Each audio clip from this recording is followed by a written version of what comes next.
नहीं अंदर केवल पी वाला रीजन में कितने जो है उसके ना तो लेफ्ट में फिट है राइट।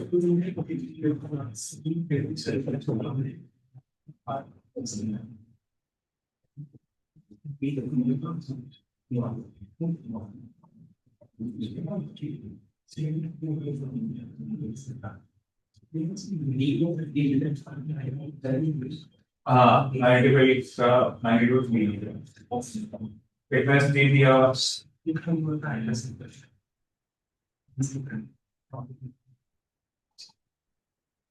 सेंटर लोकेट करो सर्कल ड्रॉ करो सेम फंडा है फिर देखो कितना आएगा टाइम। हाँ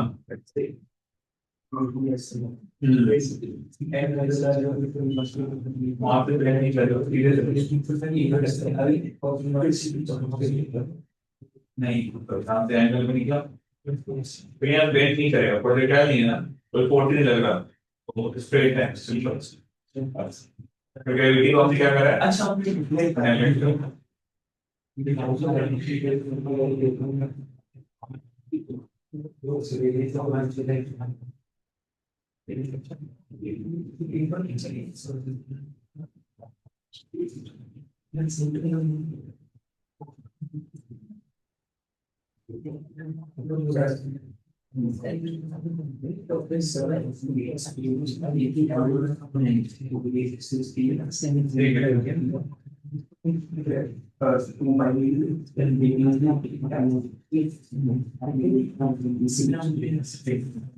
वाइड डिफरेंस आते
डेटा निकालना पड़ेगा डेटा वही तो निकालना है तो नहीं दे रखा उसको फाइंड आउट करना जो डेटा गिवन है उसके टर्म में आए एक का आ गया बाकी लोग यहाँ पर आ रहे थे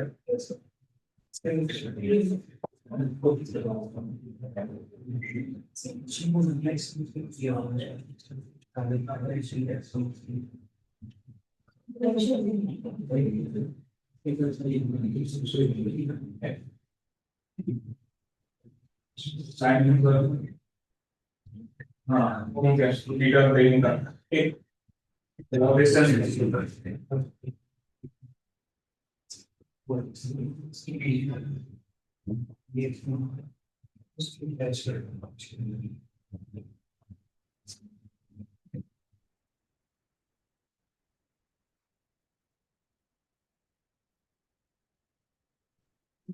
और फिगर कलर होना चाहिए ये आप कुछ भी दो फिगर स्ट्रेट होगा ये स्ट्रेट होगा बिल्कुल ग्रेविटी तो है नहीं और 90 पे भी नहीं कट जाएगा एक लोग स्ट्रेट लाइन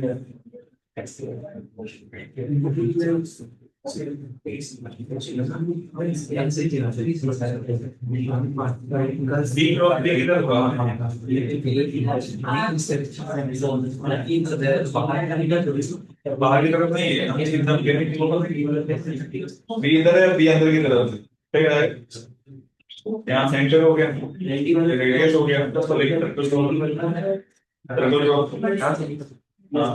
सेंटर हो गया यहाँ से उसमें देखा है जैसे ये हाँ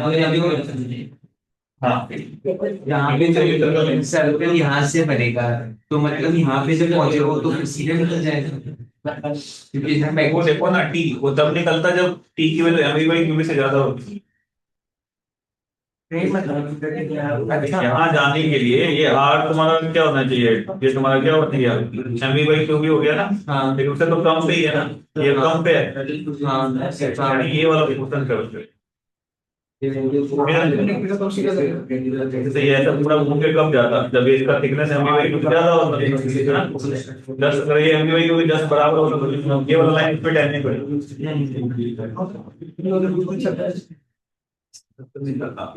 ये देखो जैसे मान लो सेट पूरे में फिट होगा हमारा नहीं था यहाँ पे फिट होता तो भी ये डिस्टेंस मिल जाता अगर आरटीओ लेवल बाई क्यू लेकिन ये बहुत कम है और जो मैं यहाँ पे सीधा निकल जाएगा हाँ मैं वही यहाँ पे सीधा निकल बिल्कुल हाँ आपको ये वाला आर्क बन गया ये ठीक है हाँ ड्रॉ करो तो समझ रहे हाँ एक बार मैं बोल रहा है तो ये वाइट तुम्हारे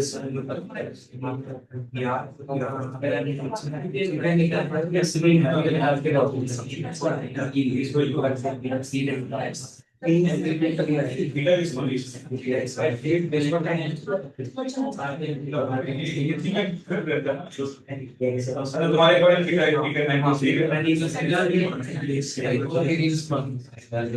ये इधर नहीं कर रहा ये वापस यहाँ से कैसे घूमेगा इसके पास उसकी वेलोसिटी होगी सो घुमाने वाला कोई है अच्छा कौन सी ये लेकिन ये एंगल थोड़ी सी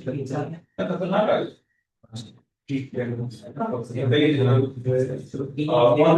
वाई के लिए बी साइड के वाई कंपोनेंट के लिए कौन सा लेंगे बी कॉल बी साइड ऐसी बनती है से क्या इधर गया तो इधर ये मूव गया वहां पे कहीं जाए देखो आप जो भी क्वेश्चन होता है ना तो आप तो ड्रॉ करो एक बार दो बार तीन बार ड्रॉ करो समझ में आया क्या हुआ लेकिन धीरे बैठे रहते हो क्वेश्चन देखने के बाद एग्जाम में मान लो कुछ वैरायटी ऑफ क्वेश्चंस आ गए क्लास में तो स्टैंडर्ड क्वेश्चन कराया जाता है ताकि आगे के सवाल से रिलेटेड कुछ बच्चे ड्रॉ कर रहे हैं कुछ बच्चे बिल्कुल बैठे रहे क्वेश्चन सोचो इधर देखो अगर मैं इसको ऐसे फेंकता प्रोटीन पर ड्रॉ करके समझ में आया क्वेश्चन हाँ ऐसे वो फेंकता और ये पूरे में फील्ड होता तो कैसे जाता है ये आराम से सेमी सर्कल में जाता है हाँ ये सेंटर होता तो यस और नो अगर मैं बोलता टी की value M V by two भी होती मतलब वो लाइन के यहाँ से हो जाता पास होता तो भी कैसे सेमी सर्कल में घूमता लेकिन मान लो और छोटा है ये वाला है तो सीधे निकल तो क्या ये आर्क के पास सीधे चला जाएगा बाहर हाँ यानी इस फील्ड में क्या ये आर्क ट्रेवल करेगा ये बात समझ में आती है जब आप यहाँ पे ड्रॉ करोगे तो ये आर्क खुलेगा इस तरीके से जा रहे हैं और यहाँ के बाद ये सीधे कांस्टेंट और आगे जाके यहाँ कर क्लियर है चीज अब आपको देखो अगर यहाँ सेंटर है ये डिस्टेंस कितना होगा बताओ आर के बराबर और ये डिस्टेंस भी कितना होगा आर के बराबर क्योंकि सर्कल का एक पार्ट है और ये डिस्टेंस कितना दिया टी और ये एंगल तुम्हारा क्या ठीक है तो आप इसमें बताइए साइन थीटा किसके बराबर होगा बोर्ड पे देखो सब साइन थीटा किसके बराबर हो जाएगा इस ट्रायंगल में परपेंडिकुलर बाय हाइपोटेन्यूज तो थीटा कितना हो गया साइन इनवर्स ऑफ टी वाले आर तो बताइए कितना है। हाँ टी में टी की वैल्यू डाल क्या बेटा? हाँ इधर तो मैं ऐसा बोल सकता हूँ टी टाइम में कितना, सॉरी 2 पाई एंगल में कितना समय लगता है टी, एक यूनिट में कितना लगेगा टी बाई 2 पाई, इस थीटा के लिए समय कितना लगेगा T by 2 pi sine inverse of T by, बस यही आंसर। और टी तो तुम्हें पता ही है 2 पाई बाई 2 भी, वैल्यू पुट करो यही करना है। तो आप एक बार जब कॉपी में ड्रॉ करोगे तो समझ में आएगा। ये लिखो फिर उसके बाद ये वाई डिस्टेंस निकालना है। जल्दी से बताओ कितना है वाई डिस्टेंस, मैंने पूरा बता दिया 80% सवाल सॉल्व कर, 20% आपके लिए कहाँ पे जाके स्क्रीन पे टकराएगा। अब देखो इसके बाद ये वापस बेंड नहीं होगा, क्यों बेंड नहीं होगा क्योंकि अब कोई घुमाने वाला है नहीं, कोई फोर्स नहीं लग रहा, कांस्टेंट v से चलता है। और ये एंगल कितना होगा बताओ, ये थीटा ये 90 है, ये कितना हो गया 90 माइनस थीटा, और ये क्या परपेंडिकुलर होगा हाँ टेंजेंट था, तो ये कितना आ जाएगा थीटा। अब वो वाई डिस्टेंस निकाल लो, पहले लिख लो टाइम स्पेंड वाला। टी की वैल्यू डाल सकते हैं। हाँ बिल्कुल, टी जो हमने निकाला है और टी को आप रख देना 2 pi M by Q T, ठीक है। टी स्मॉल टी गिवन है, आर की वैल्यू भी रख देना M V by Q T. Y distance बताओ कितना है,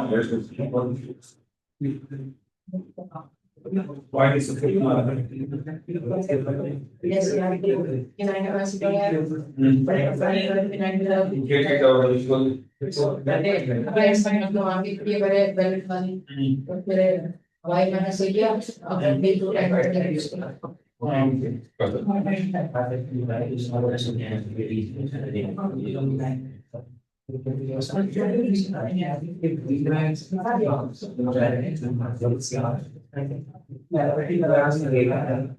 तो इधर देखो,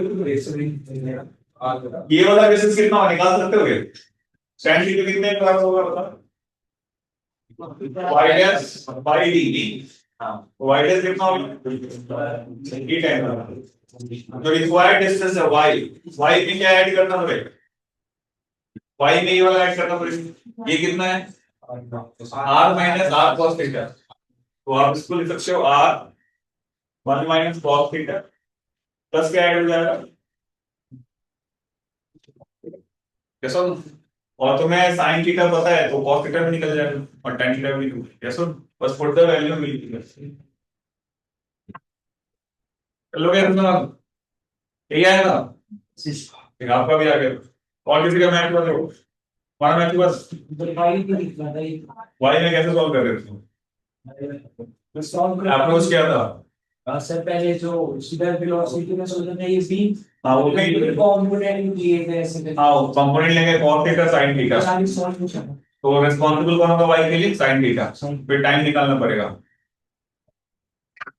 कर लोगे ऐसे, तो देखना सवाल में जो t की वैल्यू क्या गिवन है, लेस देन है ग्रेटर देन है, greater than mv by Q होता तो कितना होता समय t बाई 2, लेस देन है तो इक्वल टू होता तो भी 10 टेंजेंट होके आ जाएगा, लेस देन है तो इतना है, ठीक है। तो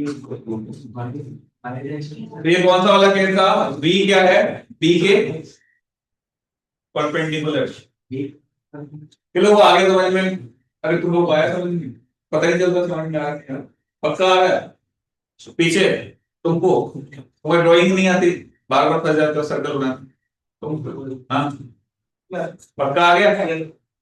चलो तो अगला केस देखते हैं, नेक्स्ट केस में देखो हमने क्या क्या पढ़ लिया, v बताओ पैरेलल टू v कैसा पाथ होता था बताओ, याद करिए स्ट्रेट लाइन, अब हमने क्या पढ़ा v परपेंडिकुलर टू v, इसमें कैसा पाथ होता है सर्कुलर। अब बात करेंगे v कुछ एंगल पे है, तो नेक्स्ट केस लिखो केस 3,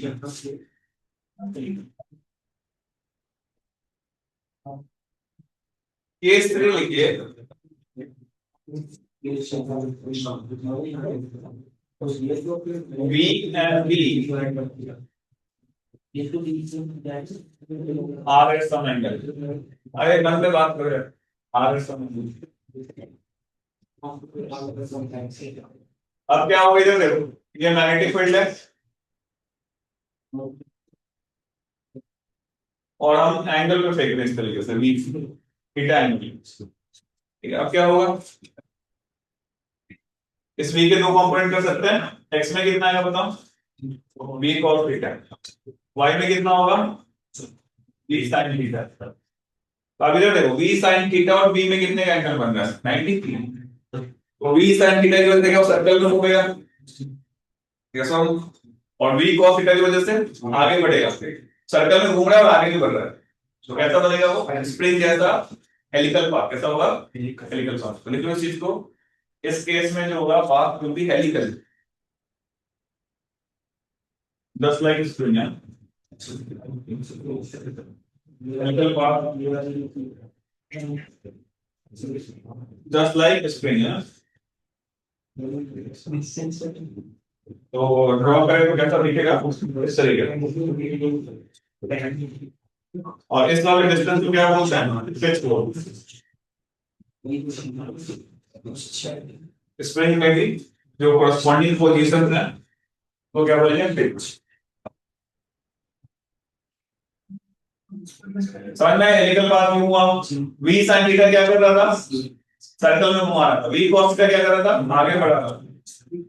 ठीक है, और पिच क्या होगा, कांस्टेंट। कांस्टेंट पिच कितना आ रहा है, जितने देर में एक टर्न ले रहा है उतनी देर में हर बार एक इक्वल डिस्टेंस ट्रेवल कर रहा है ना। क्यों कर रहा है ऐसा, क्योंकि v cos थीटा में कोई चेंज नहीं है, क्योंकि मैग्नेटिक फील्ड कोई कार्य नहीं कर सकता, स्पीड से कोई चेंज नहीं है, इस वजह से वो कांस्टेंट पिच आ रहा है। ठीक है, helical path with constant pitch. तो हर एक केस आपको ध्यान रखना है, एग्जाम में आपको बोल देगा नहीं कौन सा वाला केस यूज करना है, डेटा देख के समझना पड़ेगा या ड्राइंग करके। अगर मैं बोलूं पिच निकालो तो पिच कैसे निकलेगा,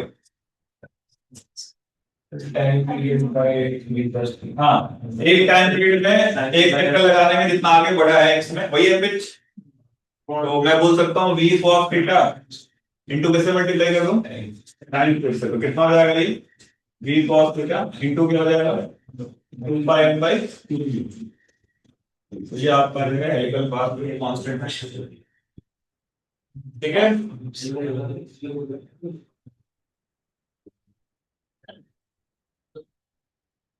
अब और भी केस पॉसिबल है क्या, v और v में एंगल पे हो गया, परपेंडिकुलर हो गया और पैरेलल हो गया, इसके अलावा कोई केस पॉसिबल नहीं हो सकता। और कोई हो सकता है क्या, तीन ही केस हो सकते हैं, या तो एंगल पे हो या पैरेलल हो या क्या हो परपेंडिकुलर। ठीक है, तो ये तीन पाथ पॉसिबल होते हैं, कौन कौन से, स्ट्रेट लाइन, सर्कल और तीसरा क्या, helical path. Helical path with constant pitch लिखेगा ना, helical path with constant pitch.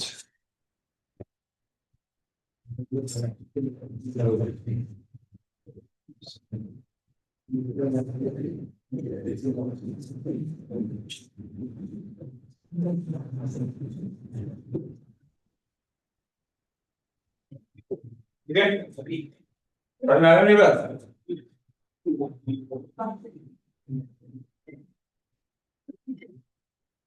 Question लिखो इस पे, डेटा देके समझ लिखो, particle is projected, particle is projected with velocity, particle is projected with velocity 4 I cap plus 5 j cap. A particle is projected with velocity 4 I cap plus 5 j cap at the origin. At the origin, if the magnetic field in the space, if the magnetic field in the space is given by B is equal to 10 j cap. B is equal to what? 10 j cap. J cap. Sorry, I cap. 10 I cap. P is equal to 10 I cap. V क्या बोला था, 4 I cap plus 5 J cap, है ना, from the origin. और magnetic कितना दिया हुआ था बताओ, 10 I cap। Then find out first लिखो x coordinate of the particle after 10 second, x coordinate of the particle after 10 second, first part है। दूसरा लिखो value of pitch, value of pitch, ठीक है। और तीसरा लिखो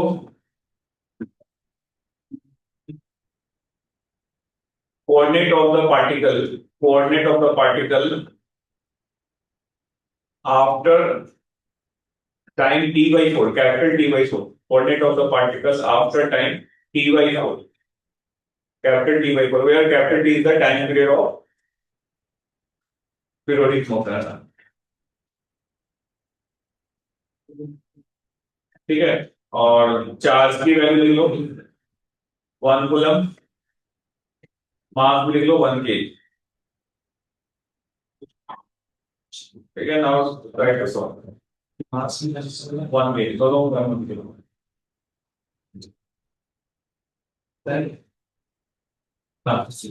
इस बार में आप देखो कि पूरा एक किया तो इसमें आपको पेज और एक क्वेश्चन समझना है कि कौन सा बात हो गया लेवल बात होगा। हां इस बार एक्सपेक्टेड ये होगा लेकिन 90 किलो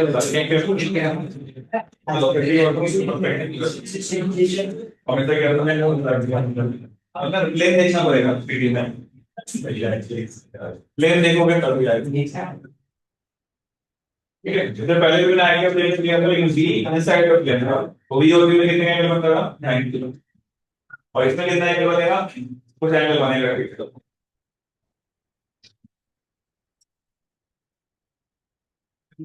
अब मैं सॉल्व कर रहा हूं, अब मैं मान समझ आया था 10 आई क्या था, आई क्या आई का प्लेस में और कर रहे हैं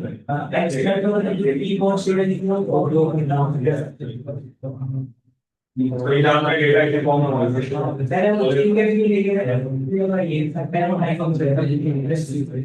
more results coordinate.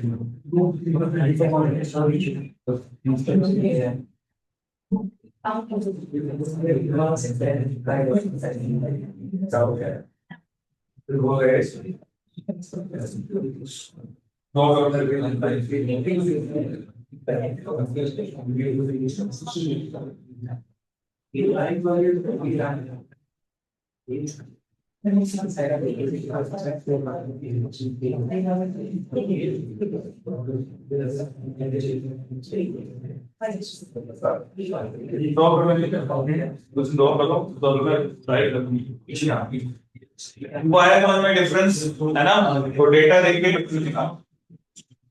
एक बार नोट करिए और पिच लेके गया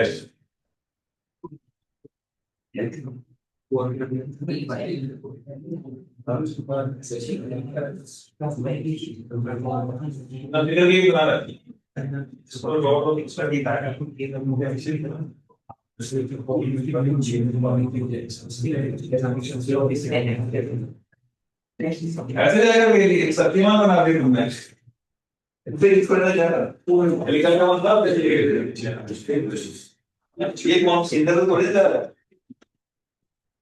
आई किधर होता है ये किधर है पर कौन से प्लेन में कौन है सबसे कौन को कहना है जल्दी प्लेन कौन होगा ना मतलब x y by हां x y से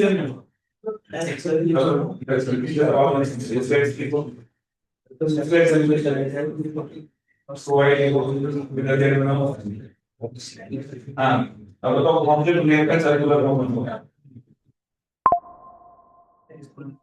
देखो ये मैग्नेटिज्म पूरा 3D से है फोर्स लगा हुआ 3D नहीं आ रहा है एक सवाल तो नहीं कर सकता दिमाग में वाई के साइज एक्स को क्या कर रहा है एक्स एक्स डायरेक्शन कर रहा है वाई का सर्कल है आगे का एक्स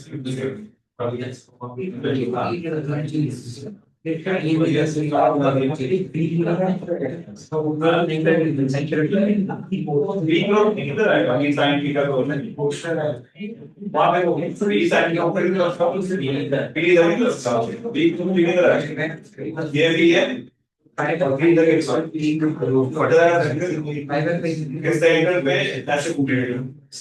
ऐसे उसके आगे ये कौन सा प्लेन है और मुंह क्लिक कर रहा है आई फिगर जब तक विजुअलाइज नहीं करोगे नहीं बता पाओगे।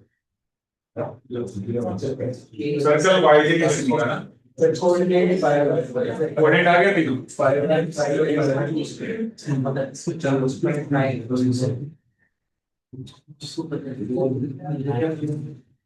कोऑर्डिनेट होता है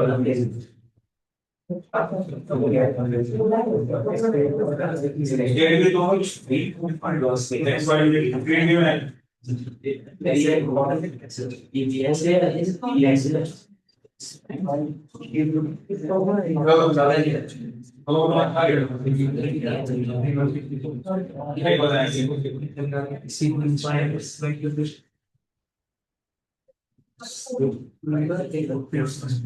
रेड नहीं आया रेड में कैसे दिया सर्कल को पूरा कितनी जो वैल्यू में देखो एक्सपांड ये दिनो है नहीं आया टी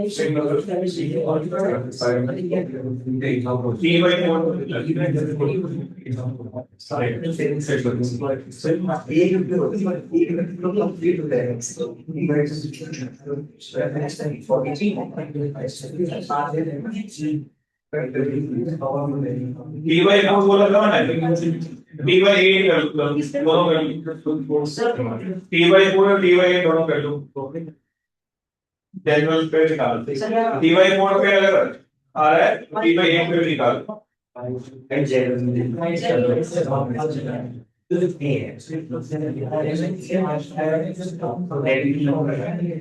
ये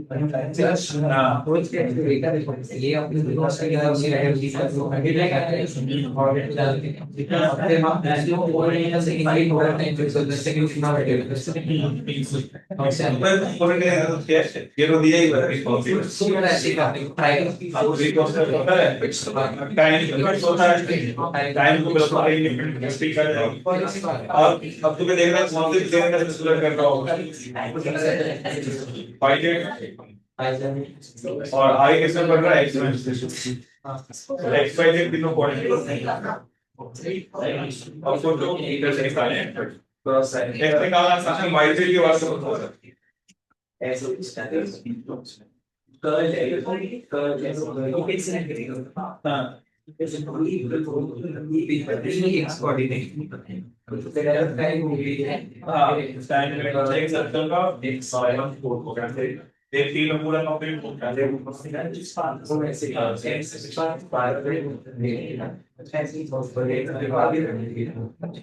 एक्स कोऑर्डिनेट एक्स ना है आप देख लो पापा को भी डेवलप कर आया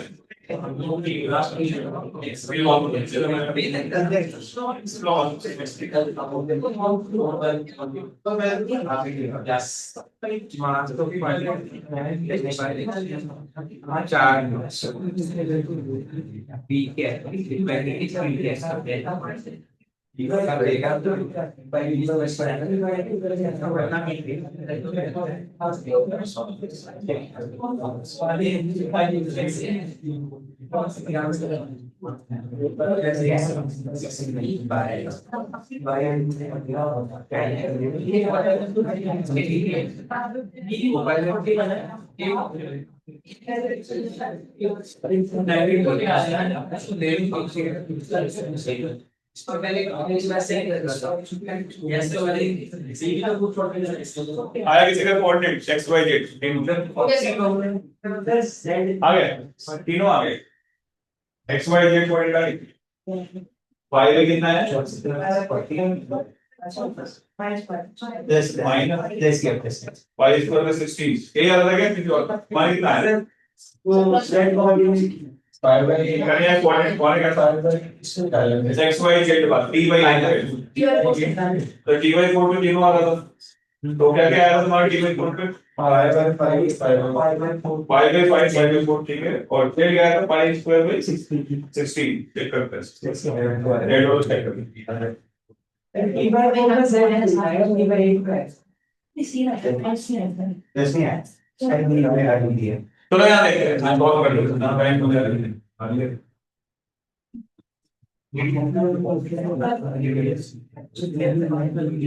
कितने से फेंका ये बताओ, कितने से फेंका था? 4 आई क्या हुआ? अब ध्यान देना, बात नहीं करो, यहाँ बोल नहीं करो। इस वाले को अपन एक्स बोलते हैं ना, अरे ये बात ना, इसको बोल रहे हैं एक्सिस, इस वाले को बोल रहे हैं वाई, और इस वाले को बोल रहे हैं जेड, ठीक है। अब x में 4 से फेंका है, y में 5 है, तो 5 वाला क्या करेगा, उसको सर्कल में घुमाएगा, और 4 वाला क्या आगे बढ़ाएगा। तो कौन से प्लेन में सर्कल होता हुआ आगे जाएगा? जैसे मान लो ये 5 है और इधर चलो v क्रॉस भी करो, इस वाले प्लेन में होगा। इसको माना किसमें क्या बोले भाई, x, इसको क्या बोले y, इसको क्या बोले z। तुमने किधर फेंका है उसको, इसके लॉन्ग, एक कंपोनेंट 4 के इसके लॉन्ग है और 5 के उसके लॉन्ग, तो 5 क्रॉस बी करो, किधर आए, सेंटर किधर आए, इसके लॉन्ग है थोड़ा 5, यहां देखो ये 5 है कि नहीं, और बी इधर की तरफ है, तो बी क्रॉस बी किधर आएगा, बी क्रॉस बी किस साइड, अंदर की तरफ सेंटर हो गया, और मैग्नेटिक फील्ड को एक्सिस लेते हुए घूमता है वो, इस तरीके से सर्कल कर रहा हो। सेंटर की तरफ बताओ, पहले अंदर की तरफ है ना, वो सेंटर रेडियस भी अंदर की तरफ होगा, तो रेडियस में सर्कल ड्रॉ करो, कैसा बनेगा, इस तरीके से बनेगा सर्कल। हाँ, तो ये कौन से ऐसे जा रहा है, कौन से प्लेन में सर्कल कर रहा है, वाई से निकलो कॉपी करना, circle will be in the Y plane और एक्स में आगे बढ़ रहा है, circle will be in Y plane और फिर वो एक्स में आगे बढ़ रहा है। इसमें आपको मैग्नेटिज्म में 3D में बहुत सारे क्वेश्चंस होंगे और आप विजुलाइज नहीं कर पा रहे हो प्लेन, फिर दिक्कत है।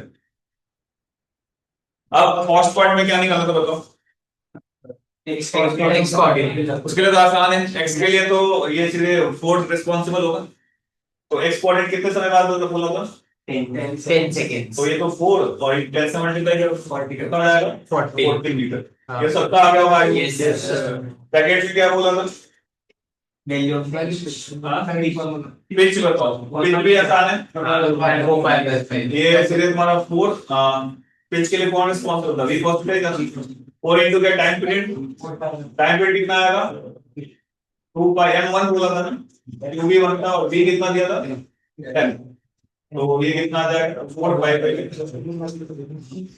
ये दोनों सबका आ गया होगा। यस सर, कोऑर्डिनेट में दिक्कत करेंगे, कोऑर्डिनेट देखते हैं, ध्यान सुनना, अगर मैं कोऑर्डिनेट को देखो, x वाला कोऑर्डिनेट तो साफ साफ दिख रहा है, y z वाला पता नहीं चलना, और मैं ऐसे एक्स बना दूं, देखना इसको मैं y बोलूं और इसको मैं z बोलूं, हमारा सेंटर किस साइड पर,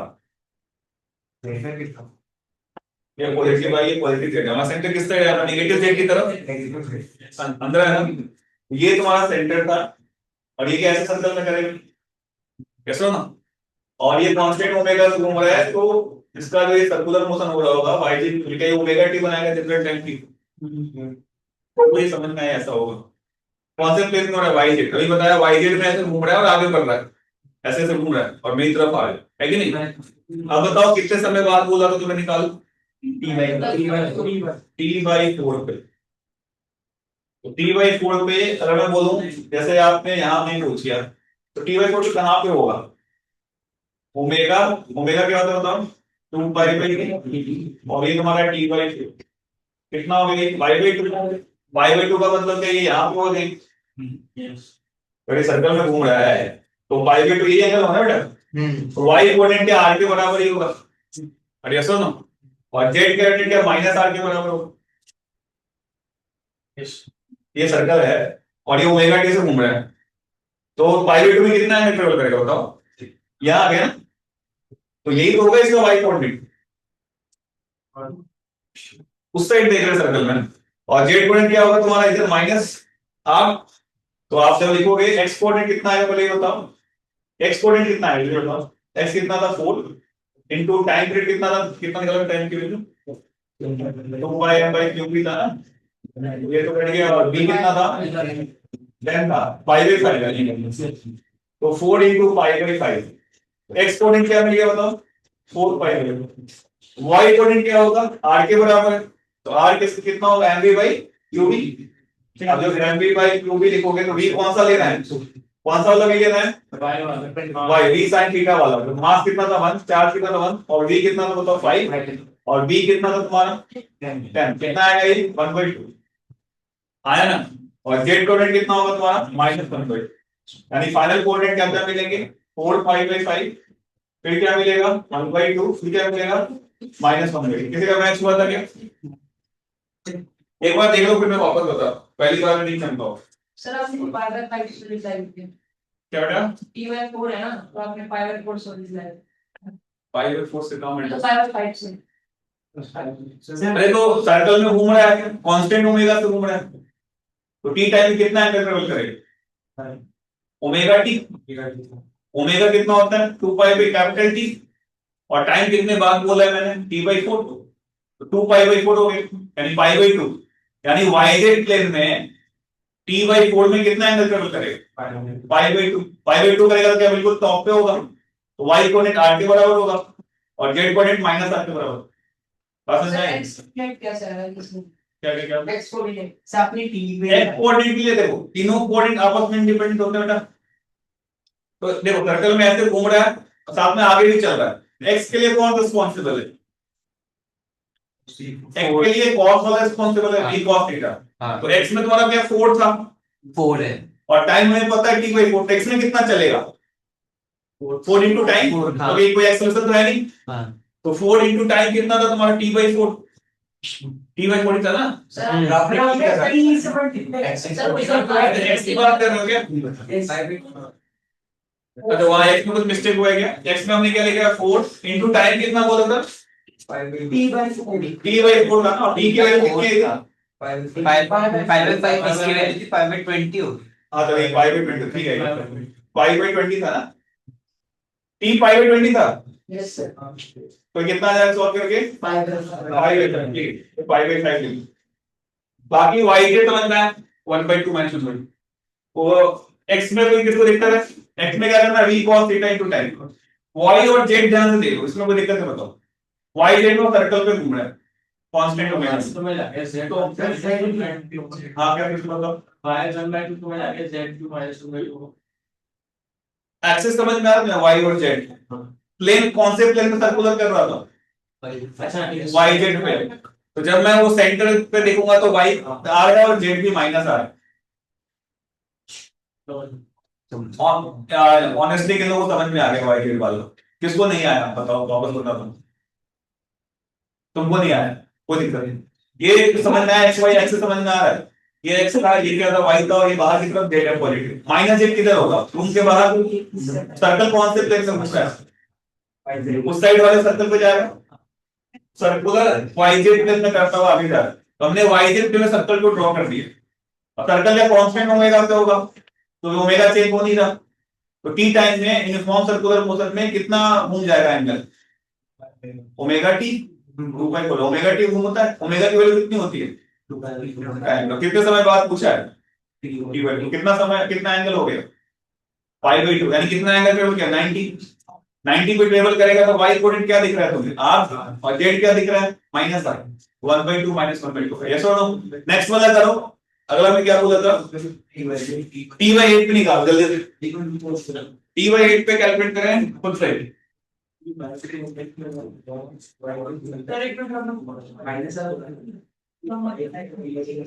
चलो ठीक है t/8 पे निकाल खुद से सोच के कर,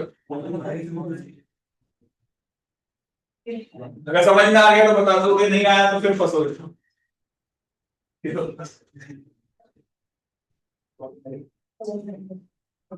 x y z तीनों निकाल,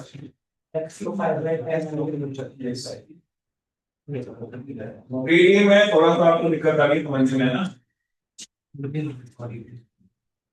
और मैंने रीजन में चले गए 3/8 पे देखते हैं कि लोग सही बता रहे हैं।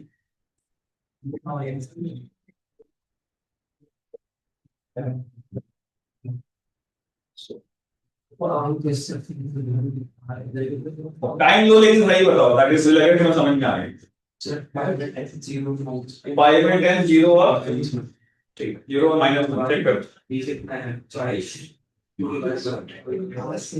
दोनों y z कोऑर्डिनेट्स इस वाले केस में r के बराबर है, क्यों होगा समझ में आया आपके बराबर ओमेगा टी से वाई जेड का सर्कल घूम रहा है बस आपने आगे से सर्कल घूमेगा तो टी टाइम में मैं एक्स को रोक वाई जेड में केवल देख तो टी टाइम में कितना एंगल घूमेगा ओमेगा टाइम दिया था तो हम वहां से एंगल निकाल सकते हैं वहां से पाई बाय 2 मतलब सर्कल के ऐसे ऊपर हो गया बिल्कुल ऊपर होगा टॉप मोस्ट पॉइंट से मैं z माइनस वाला कोऑर्डिनेट ये z तो अगर मैं ये बोलूं y एक्सिस z एक्सिस इधर वाला पॉजिटिव प्लेट है इधर वाला पॉजिटिव पॉजिटिव किया करके देखो x क्रॉस y क्या होता है z जैसे ये x था ना बेटा और ये y था मैंने जो ड्रॉ किया इधर इस तरफ खत्म पॉजिटिव है इस तरफ आपने z को पॉजिटिव पॉजिटिव होगा ही वो सही है इधर मैंने z पॉजिटिव बना दिया और उधर y ले लिया उधर नेगेटिव z होगा मैंने इस प्लेन को ड्रॉ किया है तुम्हारे सामने तो मैं उधर से देख रहा हूं तुम कहां से करोगे साइड व्यू कैसा दिखेगा इधर से देखो तो z वाली इधर Z हां पीडी में विजुलाइज कर फोटो को नहीं आया होगा ये जेड वाई वाला था करो बताओ कितना नहीं आया नहीं आज आ गया आंसर बता टी बाई 8 पे कितना होगा कैपिटल टी बाई 8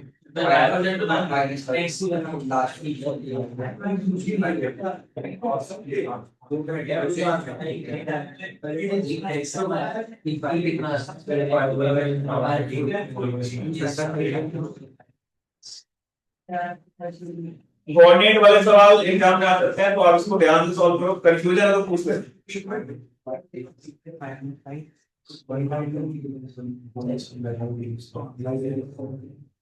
करंट के सवाल हुए मॉडल किया तो नहीं किया सर बच्चे आप कर लिए एक्सरसाइजेस ओके सो टाइटल को सही लास्ट में तो अच्छे ये सब करेंगे सबका आ गया वाई जेड सब सही बताओ कितना आया आपका आ गया बाकी पीछे तुम्हारा आया समझ में आ रहा है क्या चल रहा है टी वो कितना एंगल तुम ऊपर है T by 8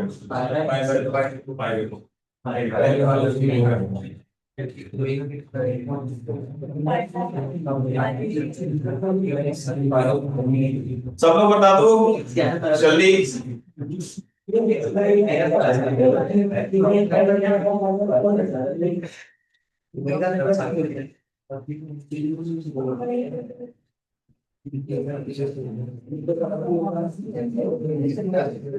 sir camera side कर दो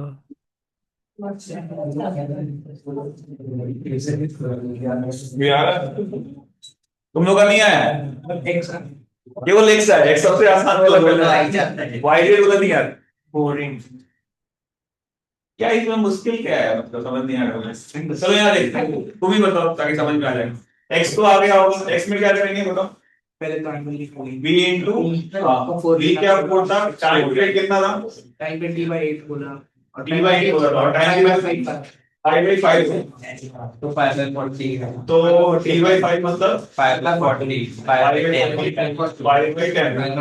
ये सबका आ गया ना x वाला चलो x तो सबका आ गया बहुत अच्छी बात कटना काम किया अब y और z चाहिए तो y z में अब ये ओमेगा t घूमेगा हां तो ओमेगा t निकालो कितना होगा ओमेगा 2π/t और ये t by 8 है कितना हो गया ये यानी ये रैंक आपसे ऐसा घूमेगा ये कितना होगा 45 होगा नहीं होगा अब ध्यान से देखो अब जो y कोऑर्डिनेट होगा कितना होगा r sin 45 y कोऑर्डिनेट क्या होगा तो r sin 45 y कोऑर्डिनेट आपका r sin 45 हो गया r कितना था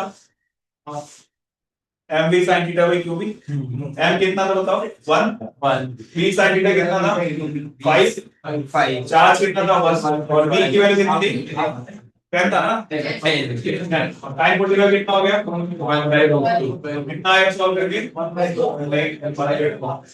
यही आया था 1/2 z कितना होगा r में से घटाना पड़ेगा तो z की वैल्यू क्या हो जाएगी r minus r by root हो गई यस तो यहां से कॉमन निकालो 1 माइनस आ जाएगा यस किलो का आगे क्वेश्चन से इसमें माइनस किलो का आएगा हां इसका माइनस है ठीक है माइनस r इनटू 1 माइनस 1 ठीक है इस तरह से आप x y z निकाल सकते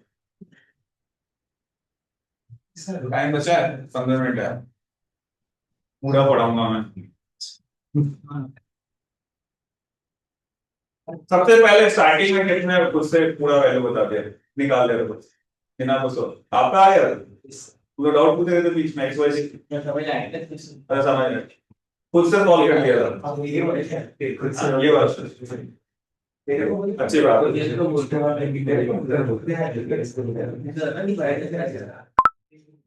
तो हमने v और b वाले सारे केस पढ़ लिए, या तो एंगल पे होगा या परपेंडिकुलर होगा या पैरेलल होगा। ट्रेजेक्टरी कौन से पॉसिबल है, सर्कुलर, स्ट्रेट लाइन और हेलिकल। अब बात करते हैं लॉरेंज फोर्स की, है ना। तो इधर देख लो पहले तो फिर अब ध्यान से देखना, एक डाउट पूछ रहा हूं मैं हर क्लास में, एक डाउट पूछता हूं मैं आपको और खुद ही मुझे बताना पड़ता है, तो देखते इस बार आप बता पाओ नहीं बता पाओ। लॉरेंज फोर्स की बात करें, ये फोर्स कब आया और लॉरेंज ने क्यों बताया, मैं आपको समझाता हूँ क्या डाउट है। जैसे कि मान लो हमने भी पढ़ा मैग्नेटिक फील्ड के अंदर किसी चार्ज पार्टिकल को फेंकते हैं v से, हमने देखा कि ये सर्कुलर मोशन कर रहा है, यस और नो, तो कोई दिक्कत है क्या, नहीं। तो लोगों ने सोचा कि चलो ठीक है ग्राउंड फ्रेम में तो कोई दिक्कत नहीं है, ग्राउंड फ्रेम में कितना फोर्स लगा है, 2v क्रॉस b, यस और नो। लेकिन मान लो जो है कि जो ऑब्जर्वर है वो एक गाड़ी पे बैठ जाए, व्हीकल पे बैठ जाए जो v स्पीड से चल रहा हो, तो उसके रिलेटिव उसके रेफरेंस में ये जो चार्ज पार्टिकल है उसकी स्पीड कितनी हो जाएगी, जीरो। उसके लिए कोई फोर्स नहीं। फिर हमने क्या पढ़ा है, हमेशा फोर्स क्या होता है, फ्रेम इंडिपेंडेंट होता है, चाहे कहीं से भी देखो फोर्स की वैल्यू सेम रहेगी। लेकिन यहाँ पे मैग्नेटिक फोर्स क्या हो गया, फ्रेम इंडिपेंडेंट हो गए, फ्रेम डिपेंडेंट हो गए, क्योंकि ग्राउंड फ्रेम से फोर्स लग रहा है और अगर मैं कोई रेफरेंस पे बैठ जाऊं जो बी से चल रहा है उसके रिस्क में कोई फोर्स नहीं लग रहा, तो यहाँ पे क्या गड़बड़ हो रहा है, यहाँ पे तो पूरा लॉजिक खराब हो गया ना कि फोर्स फ्रेम इंडिपेंडेंट होता था, यहाँ पे कोई डिपेंडेंट हो गया। कोई कुछ बोलना चाहता है बताइए क्यों गलत क्या सही, पहले डाउट समझना है क्या है। अगर कोई अगर इंसान v वाले स्पीड से चले, जस्ट लाइक जैसे मूव कर रहा है कांस्टेंट v से चले, उसके लिए हमेशा रेस्ट पे रहेगा, रेस्ट पे रहेगा, कोई फोर्स नहीं लगेगा, तो फोर्स यहाँ पे क्या हो गया, फ्रेम डिपेंडेंट हो गया। तो हमने क्या बोला था, हमेशा क्या होता है, फोर्स इंडिपेंडेंट हो, ठीक है। तो क्या लॉजिक होना चाहिए, बात सही है गलत है, कि लोग बात समझ में आई जो मैंने बोला समझना चाहिए। तो व्हाट्स द लॉजिक, सोच के बताइए अपने मुझे दिमाग से क्या आना चाहिए। बात सही है ना जी, मान लो मैं स्पीड कोई गाड़ी पे बैठ जाऊं जो v स्पीड से ही सर्कल में घूम रहा है, मेरे रिलेटिव क्या होगा, मेरे तो फोर्स जीरो लगेगी, वो भी गाड़ी भी सर्कल नहीं चल रही है। हाँ हाँ स्ट्रेट लाइन है, वो तो स्टार्टिंग में ही तो जीरो हो गया, कोई फोर्स ही नहीं लगना चाहिए, है ना, उसके लिए तो रेस्ट पे आ गया।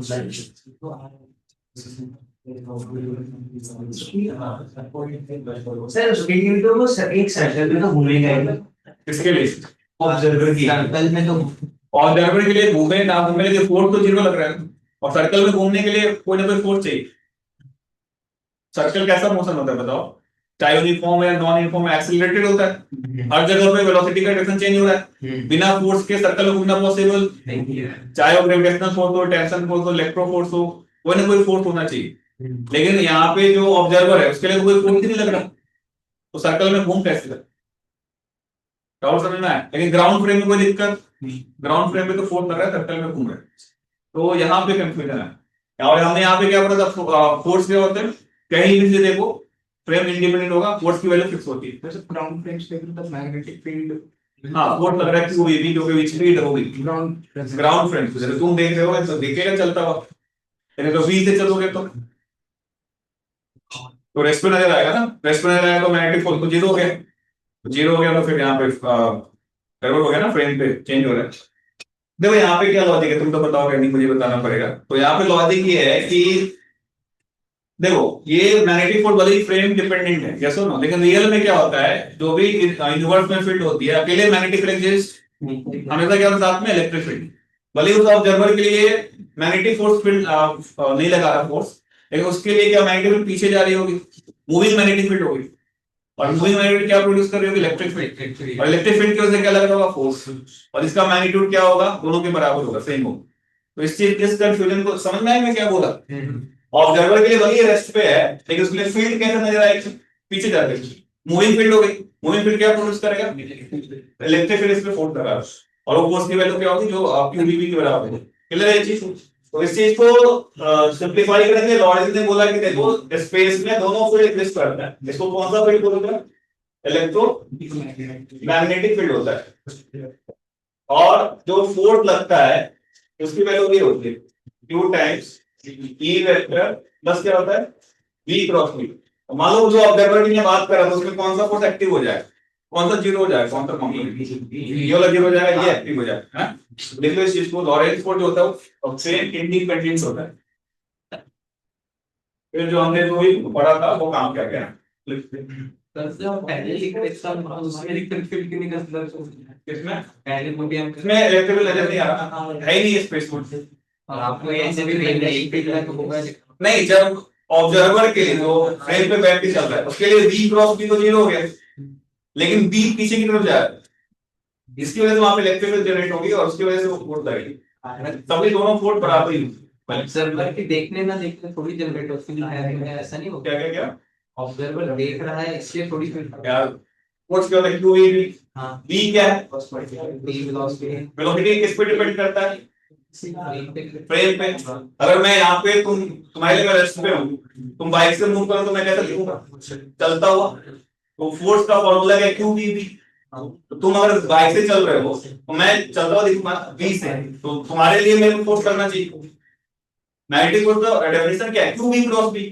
V क्या है, V बोला है V तो वेलोसिटी है ना किसी भी फ्रेम में हो। तुम्हारे लिए मैं चलूंगा तो मेरे लिए V आगे तो V क्रॉस V फोर्स लगेगा। तो एक फ्रेम में तो फोर्स लग रहा है, एक फ्रेम में कोई फोर्स नहीं लग रहा। तो मैग्नेटिक फोर्स फ्रेम डिपेंड करता है, लेकिन इलेक्ट्रोमैग्नेटिक फोर्स फ्रेम डिपेंड नहीं करता। यानी जो फोर्स का हमने फॉर्मूला पढ़ा था, फोर्स क्या होता है, फ्रेम इंडिपेंडेंट होता है। तो हम यहाँ पे ये लॉजिक देते हैं कि भले ही मैग्नेटिक फोर्स वाला टर्म जीरो है, लेकिन वहां पे उस ऑब्जर्वर को मैग्नेटिक पीछे जाते हुए दिखेगी। मैग्नेटिक स्पेस में स्टैटिक थी ना, लेकिन जब तुम गाड़ी पे चलोगे तो फील्ड के देखिए पीछे की तरफ, उसकी वजह से क्या जनरेट हो रहा होगा, इलेक्ट्रिक फील्ड, और वो उस पे फोर्स लगा। इसलिए ओवरऑल फोर्स क्या होगा, फ्रेम बात समझ में आई। तो ये हो गया QE प्लस क्या हो गया V क्रॉस V। सर पहले तो हम QV भी लिख रहे थे डायरेक्टली, तो कौन सा फ्रेम्स थे, कौन सा फ्रेम्स हो गए इनर्शियल फ्रेम थे, ग्राउंड फ्रेम थे, जो हम फोर्स देखते हैं। तब हम साथ ये जो V है ना, क्या है तुम्हारा ग्राउंड फ्रेम वेलोसिटी देख रहे हो, तुम ऑब्जर्वर ग्राउंड से देख रहे हो। लेकिन अगर तुम जैसे यहाँ पे कोई चार्ज को तुमने फेंका और तुम फ्रेम पे बैठ के V से चल रहे हो, लॉरेंस के लिए फ्रेम में लॉरेंज की बताएगा इलेक्ट्रिक फील्ड भी हो मैग्नेटिक फील्ड भी हो, तो जो नेट फोर्स होगा कितना होगा, QE plus V cross V होता है। अब इस केस में देखो, इस केस में पूरे स्पेस में कौन सी फील्ड दिख रही है, मैग्नेटिक इलेक्ट्रिक फील्ड का प्रेजेंस नहीं है। तो ग्राउंड फ्रेम पे देखोगे तो लॉरेंज के बॉडी कितना फोर्स लग रहा होगा, QV क्रॉस V। लेकिन ऑब्जर्वर के लिए कितना फोर्स लगेगा, QE, क्योंकि V क्रॉस V वाला टर्म तो जीरो हो गया और दोनों मैग्नीट्यूड आपस में होंगे सेम। इसलिए जो लॉरेंज फोर्स होता है वो फ्रेम क्या होता है, इंडिपेंडेंट होता है। लिख लो इस चीज को कि लॉरेंज फोर्स, लिख लो magnetic force depends on the frame but Lorentz force is independent of the frame, but Lorentz force is independent of the frame. जो हमने पहले पढ़ा था फोर्स वही सेम चीज। समझ में आया नहीं आया? चलो अगली क्लास में फिर आगे इस पर डिस्कशन करेंगे।